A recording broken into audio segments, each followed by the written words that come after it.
Welcome to the Salmon Runs YouTube. Enjoy the video. You start now. Remove the metal key by sliding the release. This exposes the seam. Use a small flat screwdriver or pick and insert it about 0.5 cm into the slot. Pry gently to avoid cracking plastic. You are separating two halves, so apply steady, even pressure at one edge and work around the perimeter. Once the halves loosen, pull them apart. Make sure to note orientation of internal parts. The battery face up or down, so reassembly is foolproof.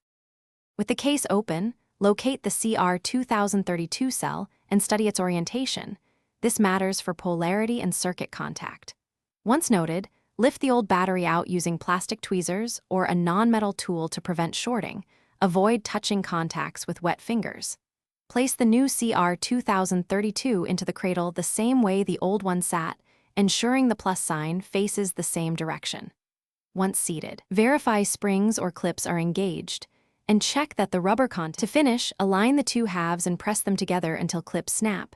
You should hear distinct clicks. Reinsert the metal key into its slot. Test the fob from about 3 to 5 meters. Lock, unlock, and if equipped, remote start. If the fob fails, open it again. Check battery orientation and wipe contact pads with alcohol on a lint-free cloth. Corrosion or a stray film can stop continuity. If still dead, try a known good CR2032 before suspecting the circuit board.